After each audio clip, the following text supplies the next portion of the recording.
네, 우리 할렐루야 찬양대의 귀한 찬양의 고백처럼 우리가 주님만을 바라보며 나아갈 때 우리의 심령과 삶의 모든 어두움은 물러나고 우리는 승리하게 될 줄로 믿습니다. 우리 옆에 있는 분들 바라보시면서 이렇게 한번 축복합시다. 주님만 바라보며 나아갑시다. 자, 우리 1층 소예배실 화면 한번 보여주시기 바랍니다. 자, 여러분 사랑하고 축복합니다. 오늘도 복된 예배 자리 잘 오셨습니다. 감사합니다. 자, 오늘은 다시삼 5번째 시간, 내니 두려워하지 말라라는 제목으로 말씀 함께 나누도록 하겠습니다. 여러분 오늘 우리가 읽은 이 본문의 말씀은 오병이어의 표적이 일어난 그 사건 이후에 벌어진 내용들을 소개하고 있습니다. 여러분, 표적이라는 것은 무엇이냐면 단순한 기적을 넘어 그 기적을 베푸신 예수님이 메시아이심을, 그리스도이심을, 구세주이심을 나타내 보여주는 사건이 바로 표적입니다. 요한복음에는 이런 예수님의 표적들이 나와 있는데요. 우리가 앞서 살펴보았던 것처럼 가나 혼인잔치에 예수님이 가셔서 물을 포도주로 변화시켰던 그 사건이 예수님의 첫 표적이었고, 그리고 우리가 지난주 살펴보았던 그 베데스다 연못, 그 성전 북쪽 옆에 있는 양문 옆에 있는 베데스다 연못에서 38년 된 그 병자를 고치셨던 그 표적, 그리고 오늘 우리가 구체적으로 살펴보진 않겠지만 오병이어 보리떡 5개와 물고기 2마리를 통해서 수많은 사람들을 배부르게 하셨던 이 표적, 이처럼 이 표적들을 통해서 이 요한은 예수님이 어떤 분이신지를 많은 사람들에게 나타내 보이려고 했다라는 것이죠. 그러면 우리가 오늘 본문을 이해하기 위해서 이 오병이어의 표적을 잠깐 살펴보아야 하는데요. 우리가 잘 아는 것처럼 예수님을 따르던 많은 무리들, 성경에 보면 큰 무리라고 나와 있는데요. 이 큰 무리들이 예수님께로 나아옵니다. 그리고 하루 종일 그 빈 들판에서 예수님의 말씀을 듣게 되지요. 그리고 어느덧 해가 뉘어 저물었고 어두움이 깔리자 그들에게는 먹을 양식이 부족했습니다. 그런데 한 무명의 아이가 가져온 작은 도시락이었죠. 이 보리떡 5개와 물고기 2마리를 그 주님의 손에 들려 축사하시고 하나님 아버지께 감사 기도를 하셨을 때 여자와 어린이를 제외한 남자만 5,000명이 먹고 배부르게 되는, 그리고 12광주리가 남는 놀라운 기적의 사건, 바로 예수님께서는 이 오병이어의 사건을 통해서 바로 내가 하늘로부터 내려온 참떡, 생명의 떡으로 이 땅 가운데 허기지고 굶주리고 결핍 가운데 있는 수많은 영혼들을 채우기 위한 하나님의 아들로, 그 메시아로 이 땅에 오신 그것을 예수님이 보여주셨다는 것이죠. 이런 의미에서 오병이어의 사건은 표적이라 할 수 있습니다. 그런데 여기서 예수님께서 이 놀라운 오병이어의 표적을 보이신 이후에 3가지 행동을 하시게 되는데요. 우리는 이것을 좀 주목하고자 합니다. 자, 예수님께서 이 오병이어의 표적 이후에 행하셨던 3가지 행동, 그것이 무엇인가?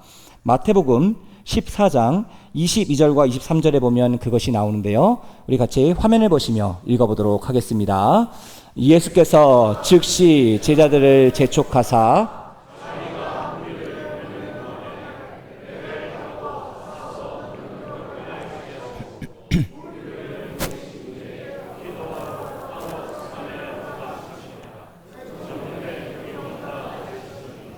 자, 여러분 여기 보시면 예수님께서 무엇이 그렇게 마음이 급하셨는지 모르겠지만 오병이어의 사건 이후에 제자들을 재촉해서 그 이 바다 건너 편에 있는 가버나움을 향하여 보냈습니다.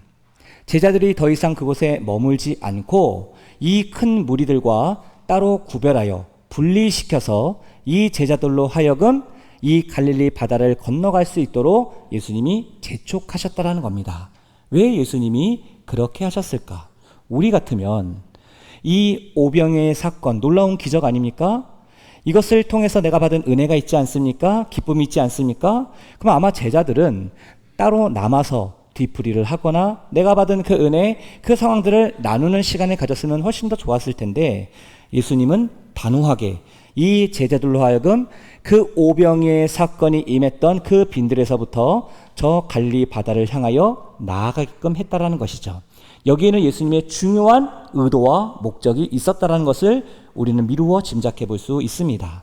이것이 오병이어 사건 이후에 예수님이 하셨던 첫 번째 행동이었고, 두 번째 행동은 무엇이었는가? 그 오병이어 사건을 직접 몸소 경험했던 수많은 무리들, 그 무리들로 하여금 모두 흩어져 나갈 수 있도록 그들을 보내셨다라는 것이죠. 한 명도 남지 않고 모두 그 주변으로 흩어 보내셨다라는 겁니다. 그리고 마지막 세 번째로 예수님이 무엇을 하십니까? 제자들을 보내고 큰 무리들 모두 흩으신 이후에 정작 본인 자신은 홀로 산에 올라가 기도하시러 가셨다라는 겁니다. 왜 예수님이 이렇게 하셨을까? 자, 오늘 본문 말씀을 통해서 그 예수님이 이렇게 하신 그 이유와 목적을 함께 살펴보기를 원하는데요. 특별히 오늘 본문에 등장하는 세 부류의 사람들을 우리가 주목하기를 원합니다. 자, 그러면 오늘 첫 번째로 오늘 본문을 통해서 우리가 주목할 그 대상은 누구인가? 바로 큰 무리입니다. 자, 이 큰 무리는 이 오병이의 사건을 경험하며 어떻게 반응하고 있는가? 자, 이 큰 무리들은 빈 들에서 오병이어의 표적을 보았지만 예수님을 오해했던 자들이었다는 겁니다. 저를 한번 따라해 주시기 바랍니다. 큰 무리는 빈 들에서 표적을 보았지만 예수님을 오해했습니다.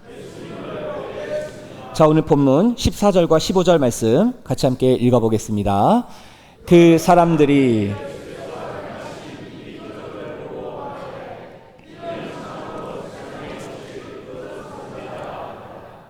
그러므로 예수께서 그들이 와서 자기를 억지로 붙들어 임금으로 삼으려는 줄 아시고 다시 혼자 산으로 떠나가시니라. 여러분 보십시오. 이 큰 무리는 이 빈들에서 오병이어의 놀라운 표적을 보았습니다.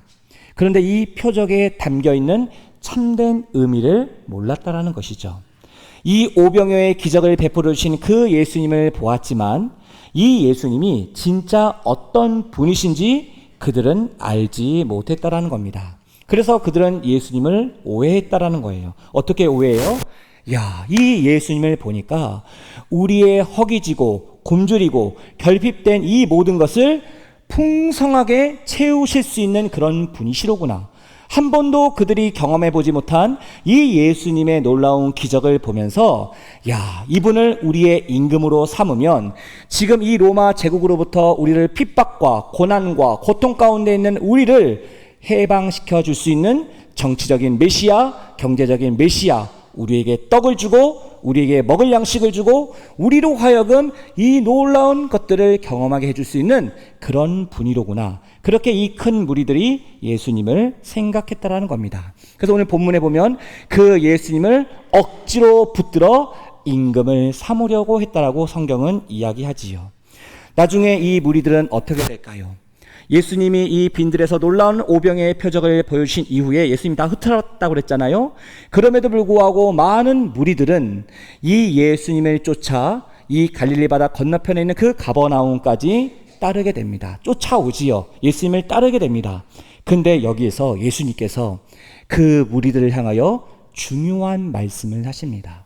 너희들이 나를 따르는 그 동기, 너희들이 나를 따르는 그 이유와 목적이 바로 이것 때문에 그렇다라고 예수님이 그들의 정곡을 꼭 집어 이야기하십니다. 그 내용이 요한복음 6장 26절에 나오는데요. 자, 우리 26절 말씀 같이 함께 읽어보도록 하겠습니다. 예수께서 대답하여 이르시되 내가 진실로 진실로 너희에게 이르노니 너희가 나를 찾는 것은 표적을 본 까닭이 아니요 떡을 먹고 배부른 까닭이로다. 여러분, 이 무리가 예수님을 찾는 이유가 뭐라고 얘기합니까? 너희들이 표적을 본 것이 아니다. 제가 앞서 표적이 뭐라고 그랬죠? 예수님께서 그 기적을 통해서 예수님이 메시아임을, 그리스도임을, 그 하나님의 구세주이심을 나타내 보여준 그런 사건이라고 말씀드렸는데, 이 오병이어의 표적을 보면서도 그 큰 무리들은 예수님을 바라보지 않았다라는 거예요. 그 표적에 담겨있는 참된 의미, 이 표적을 베풀어 주신 그 예수님을 바라보지 않았다라는 겁니다. 그들은 무엇을 바라봤다라는 거예요? 바로 떡을 먹고 배부르게 해주신 그 예수님을 바라봤다는 거예요. 너희가 나를 찾는 그 이유가 메시아, 구세주로서 나를 믿고 신뢰하고 사랑하며 나를 따르는 것이 아니라 너희 안에 있는 그 욕망, 너희들이 가지고 있는 그 탐욕, 너희가 추구조하고는 그것을 이루기 위한 수단으로, 방법으로 나를 찾았다라는 것이죠. 예수님 그 존재 자체를 믿고 신뢰하며 의지하며 나아가는 것이 아니라 예수님에게 오면 떡을 준다라는 겁니다. 그리고 배부르게 해준다는 겁니다. 물질적인 그 기초 위에 그 예수님을 놓고 바라보았다라는 것이죠. 이처럼 이 오병이의 표적을 보고서도 예수님을 제대로 이해하지 못하고 예수님을 오해했던 이들, 결국 그들의 결말은 어떻게 될까요? 요한복음 6장 66절에 보면 이 무리가 더 이상 예수님을 따르지 않고 예수님을 떠나갑니다. 그리고 그들이 원래 있었던 세상의 자리로 돌아갔다라고 성경은 이야기하고 있지요. 여러분, 이 큰 무리들은 어떤 자들이었습니까? 예수님을 통해서 말씀을 들었던 자였습니다.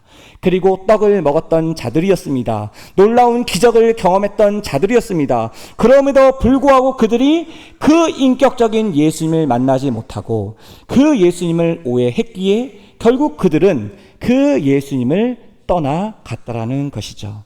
사랑하는 성도 여러분, 우리 가운데 이 척박한 인생의 빈들에서 육체적으로, 정신적으로, 영적으로 우리의 허기와 결핍과 갈증을 느끼며 이 힘들고 어려운 시기를 통과하는 분이 계십니까? 여러분, 우리의 인생의 삶에 그 예수님을 오해하면 우리도 이렇게 될 수 있다는 겁니다. 주님의 말씀을 듣습니다.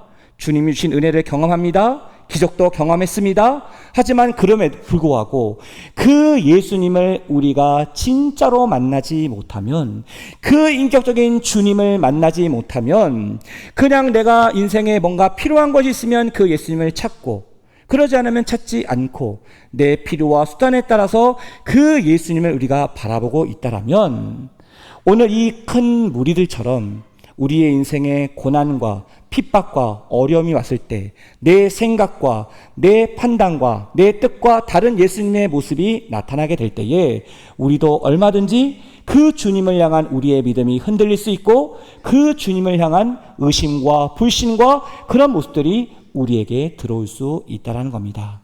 바라기는 저와 여러분 우리 모두가 이 생명의 떡으로 오신 예수 그리스도, 그 주님만이 나의 영적인 허기와 곤두림과 결핍과 상실과 모든 아픔과 상처를 치유하시고 회복시켜 주시고 채워주시고 우리를 먹이시고 새롭게 하시는 놀라운 하나님의 하나님 되심을 우리가 다시 한번 믿고 고백하며 나아갈 수 있는 저와 여러분 될 수 있게 되기를 간절히 소망합니다.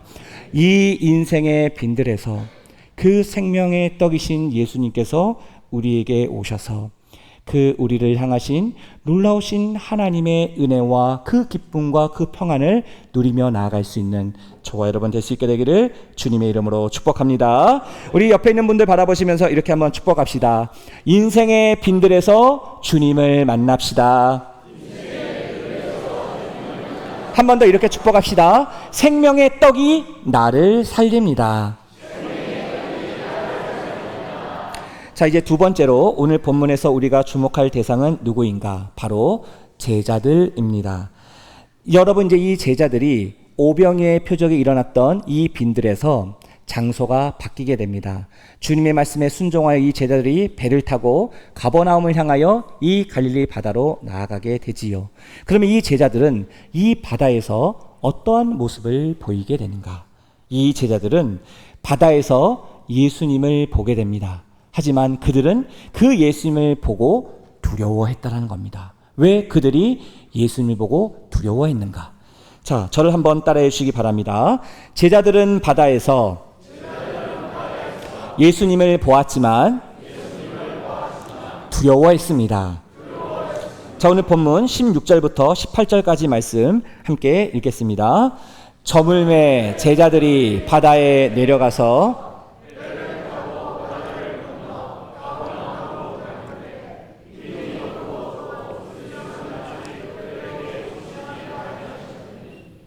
큰 파도가 일어나더라. 여러분, 제자들은 예수님의 말씀에 순종했습니다. 그리고 배를 타러 건너갑니다. 근데 이들이 무엇을 만나요? 풍랑을 만납니다. 여러분, 이상하지 않습니까? 예수님의 말씀대로 순종했는데 뭘 만난 거예요?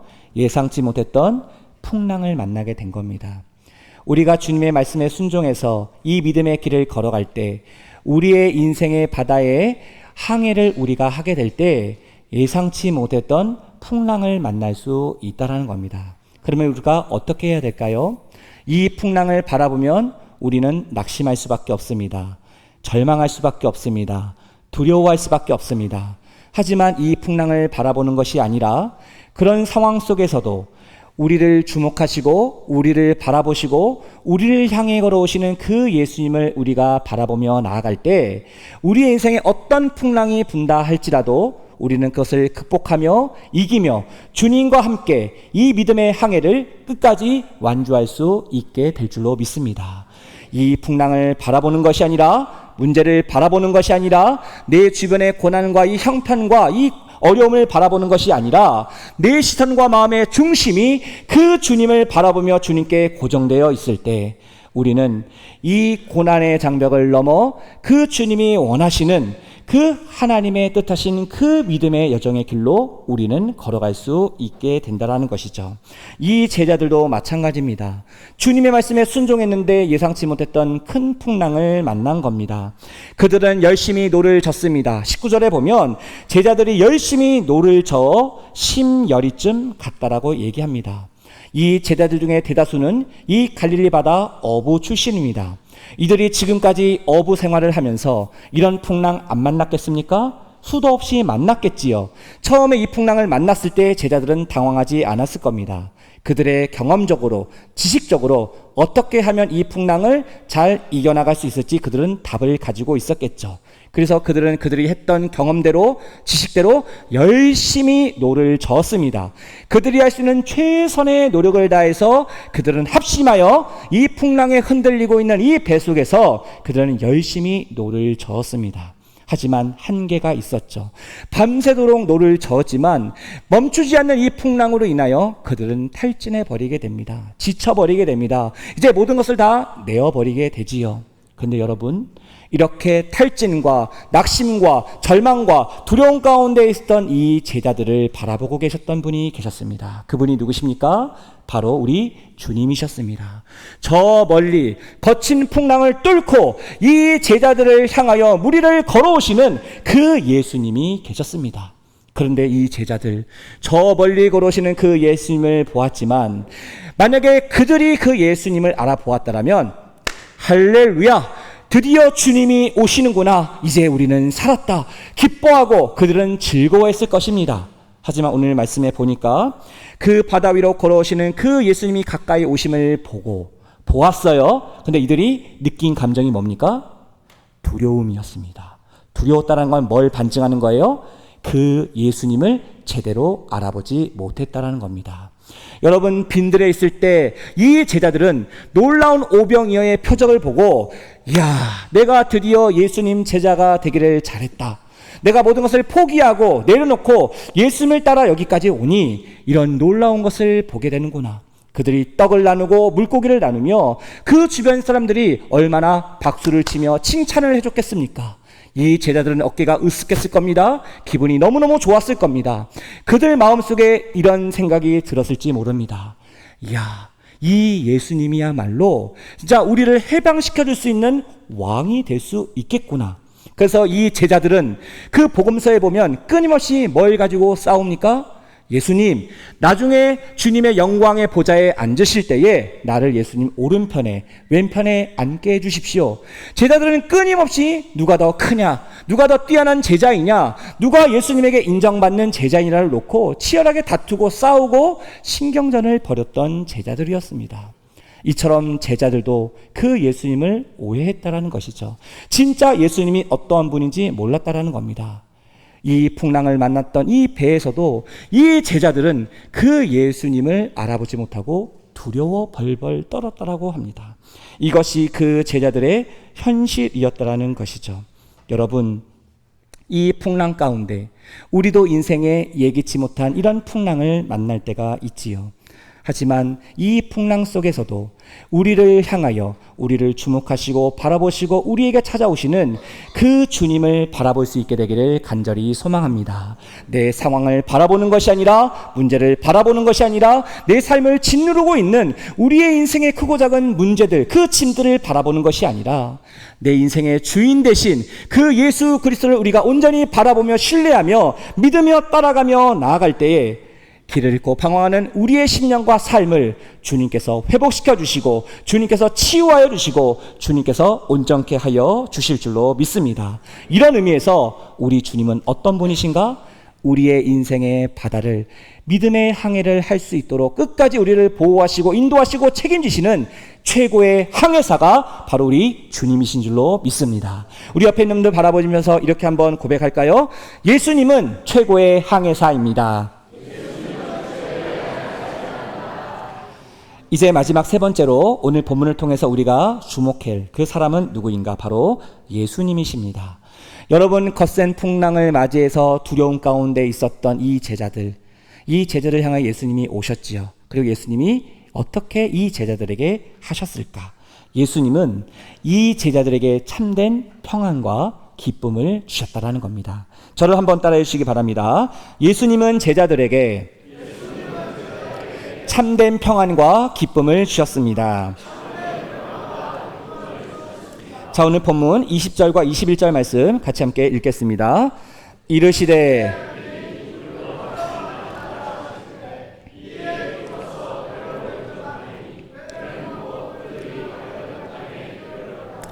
자, 여러분 생각해 보십시오.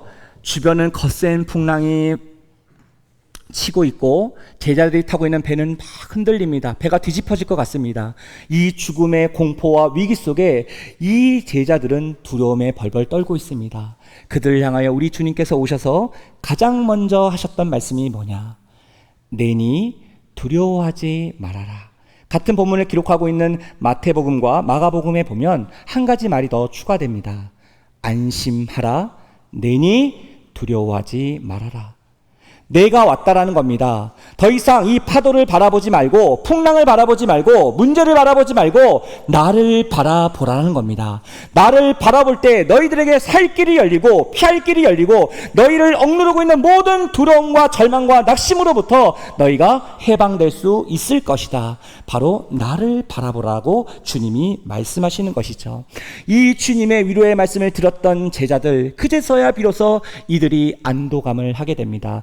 예수님을 알게 됩니다. 깨닫게 됩니다. 그래서 오늘 본문에는 기록되어 있지 않지만 그 예수님이 무리를 걸어 이 제자들의 배 위에 오르셨을 때 풍랑이 멈추게 됩니다. 그치게 됩니다. 제자들을 두렵게 했던 모든 풍랑들이 다 잔잔하게 됐다라는 겁니다. 이 놀라운 광경을 보았던 이 제자들 어떻게 반응했을까요? 그 마태복음 14장 33절에 보면 이 제자들의 모습이 기록되어 있습니다. 저희 마태복음 14장 33절 말씀 같이 함께 읽어보도록 하겠습니다. 배에 있는 사람들이 예수께 절하며 이르되 진실로 하나님의 아들이로소이다 하더라. 아멘. 여러분, 이 제자들이 처음 이 갈릴리 바다를 출발했을 때는 그 배에 예수님이 계시지 않았습니다. 결국 예수님이 없는 배는 낙심과 절망과 두려움으로 가득 차게 되었죠. 하지만 무리를 걸어오신 그 예수님이 이 제자들의 배 위에 오르시자 놀라운 반전이 일어나게 되었지요. 그 제자들은 그 예수님을 바라보면서 그 예수님 앞에 엎드립니다. 절합니다. 경배합니다. 그리고 그들이 이런 위대한 신앙 고백을 합니다. 예수님, 당신은 하나님의 아들이십니다. 여러분, 이게 무슨 뜻입니까? 하나님의 아들, 그리스도, 메시아, 참된 구세주이심을 이 제자들이 비로소 고백하게 되었다라는 겁니다. 불과 하루 전날 어떤 일이 있었어요? 이 빈들에서 놀라운 오병이어의 표적을 보여주시면서 내가 바로 생명의 떡으로 오신 그 주님이시며 메시아이심을 그들에게 보여주심에도 불구하고 이 제자들은 영적인 눈이 어두워 그 예수님을 알아보지 못했습니다.